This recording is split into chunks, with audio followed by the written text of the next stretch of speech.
మీ యొక్క దినచర్య ప్రతిరోజు ఎలా ఉంటుంది నేను చెప్పనా? పొద్దున్నే లేవటం, వెంటనే ఫోన్ చేతిలోకి తీసుకుని వాట్సాప్లో ఉన్న మెసేజెస్ అన్నీ చదవడం, ఆ తర్వాత బద్ధకంగా లేచి మీ కాలకృత్యాలు తీర్చుకోవడం, చక్కగా రెడీ అయిపోయి బ్రేక్ఫాస్ట్ చేసి బయటకు వచ్చి ఒకే దారిలో ప్రతిరోజు ఆఫీస్కి వెళ్ళడం, ఒకే రకమైన పని చేయడం, చూసిన వారిని ప్రతిరోజు చూస్తూ వారిని కలుస్తూ కొంతమంది నుంచి తప్పించుకుంటూ ఇంకొంతమందితో మంచిగా మాట్లాడుతూ ఎలాగోలా పని చేసేసామనిపించి మళ్ళీ వచ్చిన దోవని తిరిగి ఇంటికొచ్చి కొన్ని యూట్యూబ్ షార్ట్స్ లేదా ఇన్స్టా రీల్స్ వీడియో స్క్రోల్ చేసుకుంటూ అలాగే తినేసి పడుకోవడం, అంతే కదా? దాదాపు ప్రతి వ్యక్తికి ఇదే దినచర్యగా ఉంటుంది. ఇదంతా ఒక కంప్యూటర్ ప్రోగ్రామ్ చేసినట్టుగా జరుగుతూ ఉంటుంది. మీ ఇష్టానుసారం మీరు ఏదీ చేయలేరు. ఒక న్యూరో సైంటిస్ట్ ప్రకారం 35 సంవత్సరాలు వచ్చిన ప్రతి వ్యక్తి యొక్క సబ్కాన్షియస్ మైండ్ 95% ప్రోగ్రామ్ చేయబడి ఉంటుంది. ఈ సబ్కాన్షియస్ మైండ్ నమ్మకాల మీద, మన అలవాట్ల మీద, ఆలోచనల మీద, ప్రతిచర్యల మీద, నడవడిక మీద ఆధారపడి ఉంటుంది. ఏ పని చేయడానికైనా ఒక ఆలోచన ఉంటుంది. ఇదంతా సబ్కాన్షియస్ మైండ్ చేస్తున్న పని. మిగిలిన 5% మంది మాత్రం తమ చేతన వ్యవస్థ కాన్షియస్ మైండ్ ఆధారంగా తాము అనుకున్నట్టుగా చేస్తారు. వాళ్ళని వాళ్ళు ఎప్పటికప్పుడు మార్చుకుంటూ ఉంటారు. ఆరోగ్యంగా ఉంటున్నాను, ఒక నైపుణ్యంలో శిక్షణ తీసుకుంటున్నాను, లేదా దీనికోసం కష్టపడుతున్నాను, ఆనందంగా ఉన్నాను, వీటన్నిటి నుంచి దూరంగా ఉన్నాను అని అనుకునేవారు చాలా తక్కువ మంది ఉంటారు. కేవలం 5% మంది మాత్రమే ఉంటారు. ప్రతిరోజు ప్రతి వ్యక్తికి ఈ కాన్షియస్ మైండ్కి సబ్కాన్షియస్ మైండ్కి మధ్య పోరాటం జరుగుతూనే ఉంటుంది. అలాగే సబ్కాన్షియస్ మైండ్ గెలుస్తూనే ఉంటుంది. అందుకు కారణం ప్రతిరోజు మనం ఏర్పరచుకున్న అలవాట్లు. ప్రతిరోజు లేచేటప్పుడు ఏదో ఒకటి చేయాలి, వీటన్నిటినీ మార్చేయాలి అనుకుంటున్నాను, కానీ ఏదీ చేత కాకుండా రోజు ఒకేలా గడిచిపోతూ ఉంటుంది. సాయంత్రం అయ్యేసరికి బాగా అలసిపోయి నిద్రపోతారు. అందుకే ముందుగా మీతో మీరు పోరాటం చేస్తున్నారో అన్న విషయాన్ని మర్చిపోకండి. ఎందుకంటే అసలు యుద్ధం అనేది లేకపోతే ఓడిపోవడం అనేది ఉండదు. మీ జీవితం మీ చేతుల్లో ఉంటుంది. ఈ జీవితంలో మీరు ఒక ప్రయాణికులు మాత్రమే. ఈ సబ్కాన్షియస్ ప్రోగ్రాంలో మీరు డ్రైవింగ్ సీట్లో కూర్చుంటారు. మీరు ఎక్కడికి వెళ్లాలో మీ సబ్కాన్షియస్ మైండ్ చెప్తుంది. అంతేగాని మీ అంతటా మీరు ఎక్కడికి వెళుతున్నారంటే ఎక్కడికి వెళ్ళలేరు. అయితే ఈ సబ్కాన్షియస్ మైండ్ను గెలవడం ఎలా? దీనికి ఖచ్చితంగా ఉపాయం ఉంటుంది. శత్రువు మీకన్నా బలంగా ఉన్నవాడైతే అసలు యుద్ధం చేయకూడదంటారు. అందుకే పోరాటం గురించి మర్చిపోండి. అప్పుడు గెలుపోటములు అస్సలు ఉండవు. ఇక ఇప్పుడు సబ్కాన్షియస్ మైండ్ని ఎలా గెలవాలో ఒక 6 పద్ధతులను చూద్దాం. అందులో మొదటిది రీప్రోగ్రామింగ్ యువర్ మైండ్. ఒకవేళ మీరు మీ సబ్కాన్షియస్ మైండ్ పోరాటం ఆపకపోతే చివరికి అదే గెలుస్తుంది. దాని ఫలితంగా మానసికంగా, ఆర్థిక పరంగా చాలా కృంగిపోతారు. అంతులేని రోగాల బారిన పడతారు. ఇంకా చెప్పాలంటే మీరు ఊహించని చెడు మీకు జరుగుతుంది.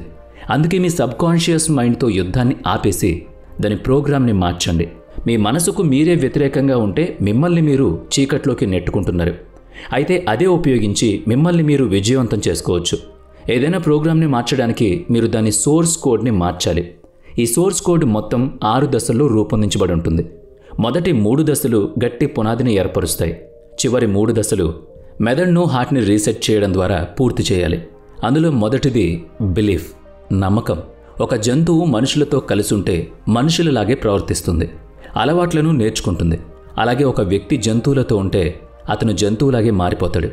మనం మాట్లాడే భాషని నేర్చుకోలేడు. ఇతరులు మాట్లాడుతుంటే విని దాన్ని నేర్చుకున్నాం. ఒకవేళ ఎవరైనా మిమ్మల్ని పదే మీరు నల్లగా ఉన్నారు, పొట్టిగా ఉన్నారు, ముక్కు లావుగా ఉంది, మీరు దేనికి పనికిరారు అని పదే అంటూ ఉంటే దాన్ని వాళ్ళు నమ్మేస్తారు. 10 మంది అంటూ ఉంటారు కదా, అబద్ధాన్ని 10 చెప్తే నిజమైపోతుంది అని.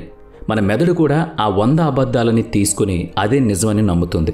ముందు దీన్ని మార్చాలి. మీరేం చిన్నవాళ్ళు కాదు కదా.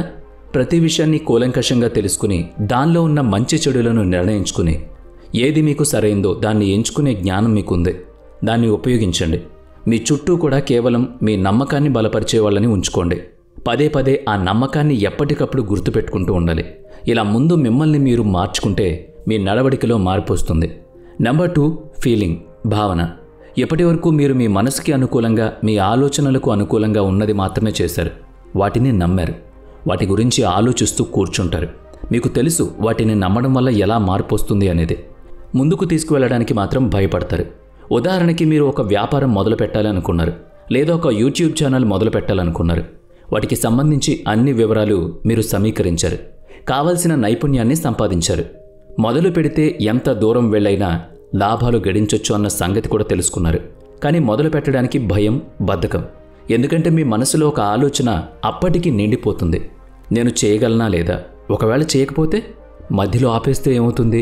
ఇలాంటి ఆలోచనలు పదే పదే మదిలోకి వస్తూ ఉంటాయి.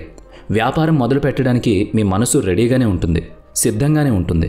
కానీ శరీరం మాత్రం అందుకు సహకరించదు. అందుకే ముందుగా మీ శరీరానికి ఇది జరిగి తీరాలి, ఇది చేస్తే మంచి జరుగుతుంది అన్న భావన కలిగించాలి. మన శరీరానికి అందుకు తగ్గట్టుగా ఆలోచనలు, కొత్త కొత్త రూపాన్ని కూడా తీసుకొస్తూ ఉండాలి.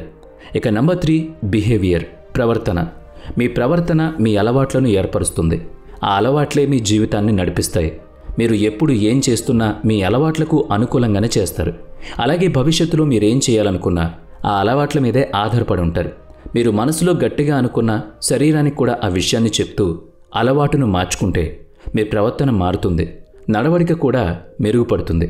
మీరు మీ లక్ష్యాలు, అలవాట్లు లేదా ఏది సాధించాలనుకుంటున్నారు దానికోసం మీరు మీ మైండ్ని ప్రోగ్రామింగ్ చేయాలన్నమాట. మీ నమ్మకాలను మార్చుకోవాలి. శరీరంలో ఆ మార్పును అనుభవించడం ద్వారా మీ ప్రవర్తనను మార్చుకోగలరు. అలా మీ సబ్కాన్షియస్ మైండ్ రీప్రోగ్రామింగ్ అవుతుంది. దీని ద్వారా 95% చర్యలు మారుతూ ఉంటాయి.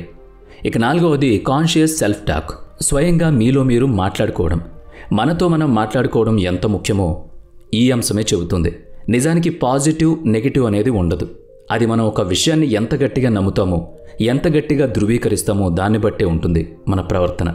లేదా మనకు జరిగే చర్య దాని మీదే ఆధారపడి ఉంటుంది అన్న విషయం అందరికీ తెలుసు. మనం ఒక విషయాన్ని పదే పదే నెగిటివ్గా ఆలోచిస్తే అదే మన మనసులో, మన మైండ్లో పాతుకుపోతుంది. దీని నుంచి బయటకు రావడం చాలా కష్టం. అలా కాదని పాజిటివ్గా ఆలోచిస్తే అదే జరిగి తీరుతుంది. ఉదాహరణకి మీరు ఒక విషయం గురించి పదే పదే ఆలోచిస్తూ ఏడుస్తున్నారనుకోండి, మీ పక్క వాళ్ళు వచ్చి ఏడవడం మంచిది, కాసేపు ఏడిస్తే బాధ పోతుంది అని అంటారు. కానీ నిజానికి అది కరెక్ట్ కాదు. ఏడవడం వల్ల బాధ పెరుగుతుంది, తగ్గదు. దానివల్ల మన మనసులో కూడా అనేక బలహీనతలు ఏర్పడతాయి.